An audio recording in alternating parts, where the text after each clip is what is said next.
이 질문을 드리기 전에는 나를 버리는 수행과 내가 주체가 되는 삶은 서로 모순되는 게 아닌지를 질문 드리려고 했었는데 얼마 전 다른 도마님께서 제 질문을 미리 하셨더라고요. 스님의 하루를 보다가 그 궁금증은 해결되었습니다.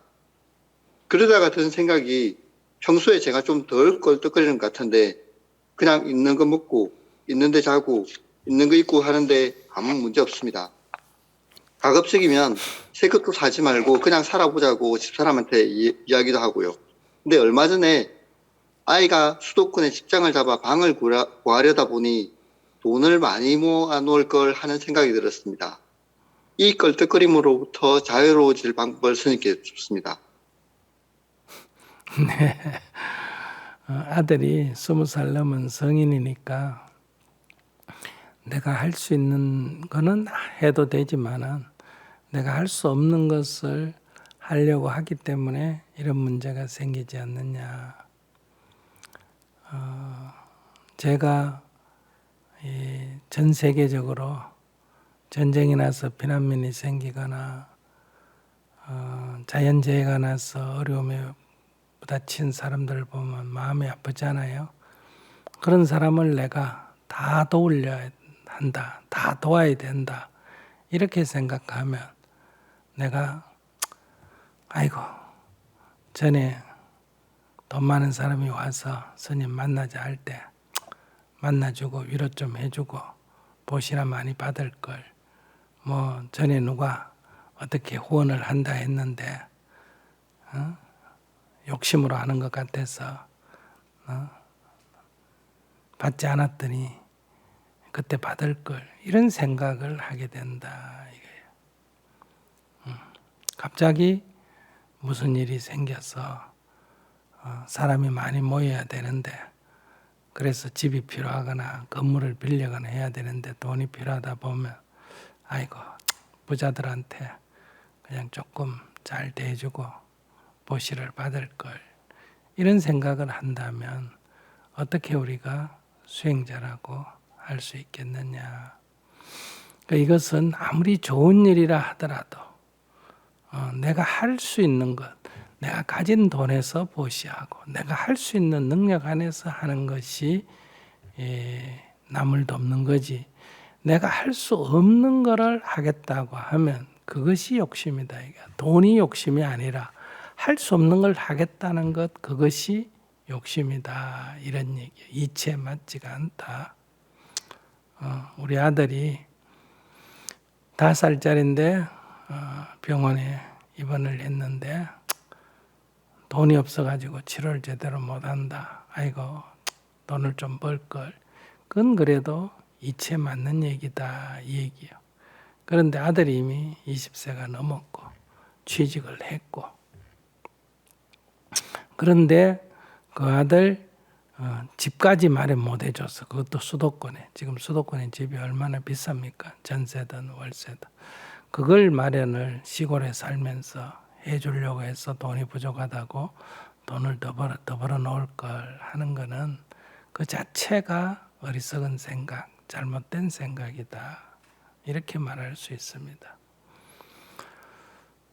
제가 인도에서 아이들을 가르치다 보니까 이 천민 아이들이 취직하기가 쉽지 않고 제일 천민 아이들이 취직하는데 혜택도 있고 좋은 자리가 공무원입니다. 철도 공무원이나 경찰 공무원이나 군인이나 인도는 직업군인이니까 그럼 이 시골에서 자라도 애들이 신체가 튼튼하니까 시험을 쳐서 합격을 하면 한 집안이 산다 이런 얘기예요. 그러면 그 아이들이 대학을 졸업하도록 그 다음에 시험을 치도록 공부하는 것까지는 다 도와줄 수가 있다 이거예요. 그런데 그 아이가 시험에 걸렸다고 해서 경찰 공무원이 되거나 철도 공무원이 되는 건 아니다. 반드시 인도는 거기에 몇십만 원, 몇백만 원 뒷돈이 들어가야 합격을 하게 된다. 즉 채용이 된다 이런 얘기예요. 그러니까 일정한 선에 이렇게 들어가는 거는 실력이지만 그 다음에 이제 채용이 되는 거는 이제 그 돈이 지불이 돼야 된다. 이런 얘기. 승진할 때도 마찬가지예요.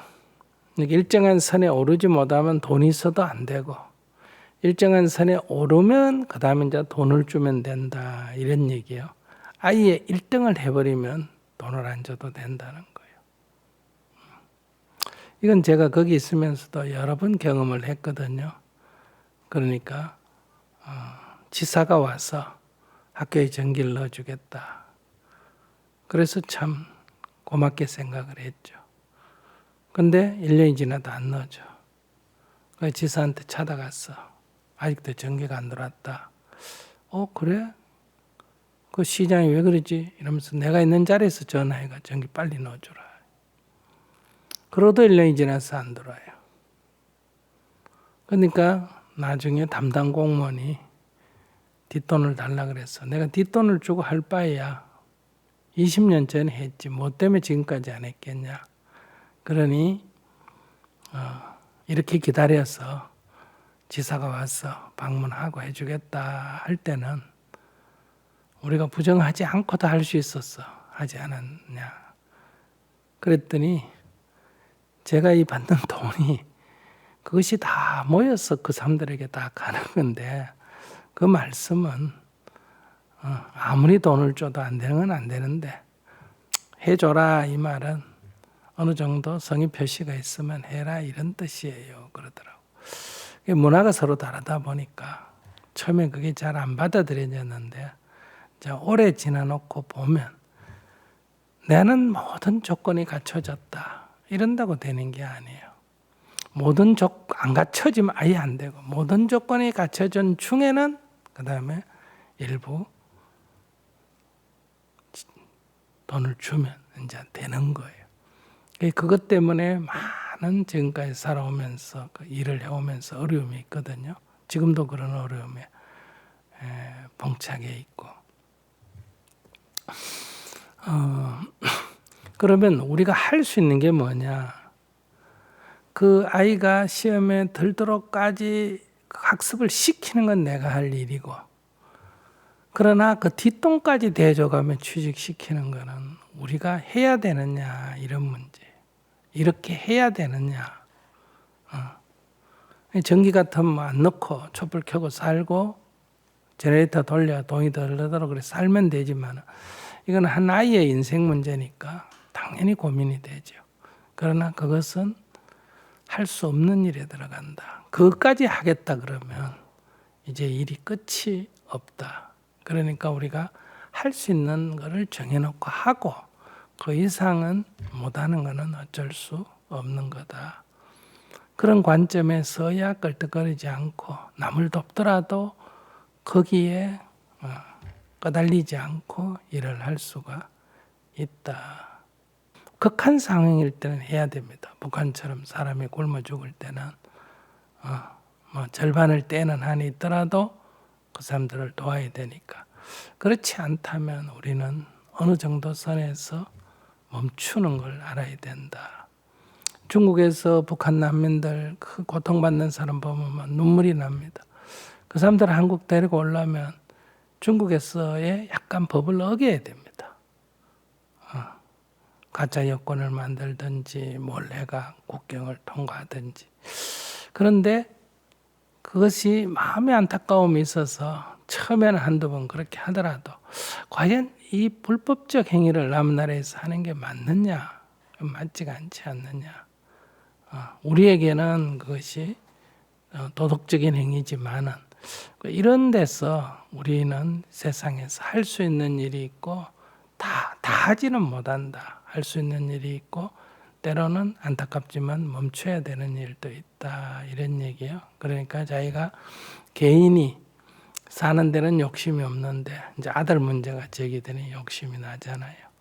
그러니까 그거는 자기가 자기 할 일 밖에 자기 능력 밖의 일에 지금 일시적으로 아들이라는 데 집착해서 관심을 갖기 때문에 그 끌떡거림이 생겨난 거다. 그래서 이 자식이란 게 참 집착을 떼기가 옛날부터 어렵다고 말하는 거예요.